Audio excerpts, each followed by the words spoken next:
Working from home or home from working? I flipped it around because I'm not working. And a pandemic is sweeping the globe. Countries are under lockdown. The Summer Olympics have been postponed. The stock market has plunged into bear territory. And Donald Trump?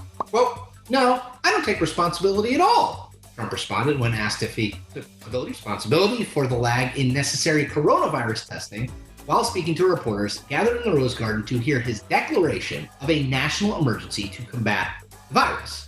Over and over again, in public appearances aimed at informing and calming, in theory, the public, Trump's tone and message regarding the virus has been wildly at odds with facts as explained by medical experts around the country. So, let's take a look at just some of the most troubling things he has said about COVID-19 in a series of press conferences so far. Number one.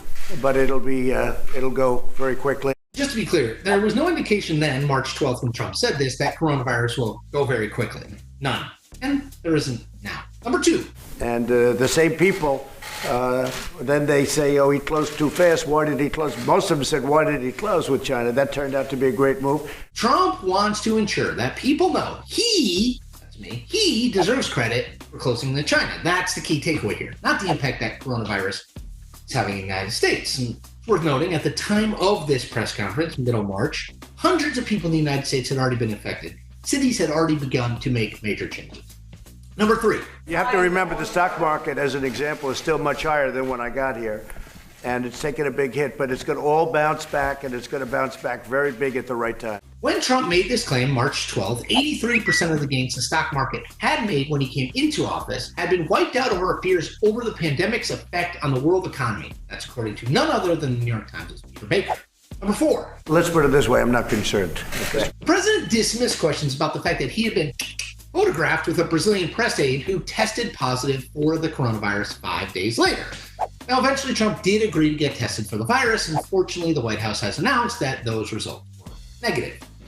Number five. Well, I think the Democrats won't be having rallies, but nobody showed up to their rallies anyway, so what difference does it make? Ooh, very modern-day presidential stuff here. Very. Number six. The virus will not have a chance against us. This is out of the known Trump playbook. He's someone who struggles to admit he is wrong or has ever made a mistake. And in an attempt to point a finger in any direction but his own, he tends to seek out a scapegoat and then play on fears of the other to sow that idea among the American public. When Trump made this statement, by the way, there were more than 1,200 cases of coronavirus in the U.S. Anthony Fauci, the head of the National Institute of Allergy and Infectious Disease, had already said on Capitol Hill that, quote, things will get worse. The bottom line, it's going to get worse, end quote. Number seven. When you say me, I didn't do it. We have a group of people. I could ask perhaps my administration, but I could perhaps ask Tony about that because I don't know anything about it. Okay, so during the Rose Garden press conference, a reporter asked Trump whether he took responsibility for disbanding the Office of Pandemics within his own National Security Council. The president responded by calling it a, quote, nasty question, more on that soon, and indicating it was a question for Fauci. Real buck stops here moment. Number eight. I say that you're a terrible reporter. That's what I say. Go ahead. I think it's a very nasty question, and I think it's a very bad signal that you're putting out to the American people. The American people are looking for answers, and they're looking for hope. And you're doing sensationalism, and the same with NBC and Comcast. I don't call it Comcast, I call it Concast. So this is what the president had to say to NBC's Peter Alexander when he was asked whether he had overstated the benefits of a possible virus treatment and what he would say to those Americans who are rightly feeling a little scared. None of this is comforting at all. It's also not the point. It doesn't matter what Trump thinks of NBC or any media organization. It matters how he can lead, not lead, the American public. Number nine. It's not racist at all. No, not at all. It comes from China. That's why. It comes from China. I want to be accurate.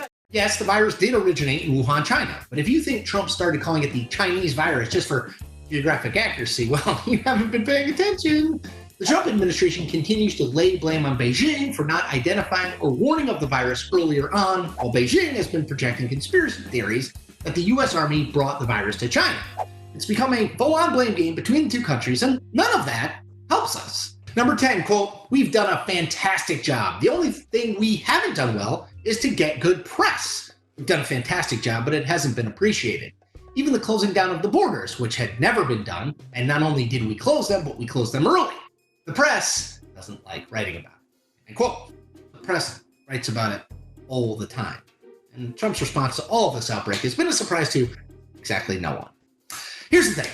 Trump didn't cause the coronavirus, and any pandemic with this level of infectiousness and mortality rate is not the sort of thing that a government can probably ever A, be totally ready for, or B, handle without a hitch. Mistakes are always made when the government and or private sector is forced to confront such a massive challenge. But the real danger here is when the person at the top of the government is willing to own those errors. A leader who is so insecure that he can't accept any responsibility for decisions that have been made and are being made on his watch, well, isn't a leader at all. And all of his words, they're making things worse. And that is the point. We will make New Point episodes every Tuesday and Thursday from my home office. While this coronavirus stay-at-home order is on, make sure to check them all out.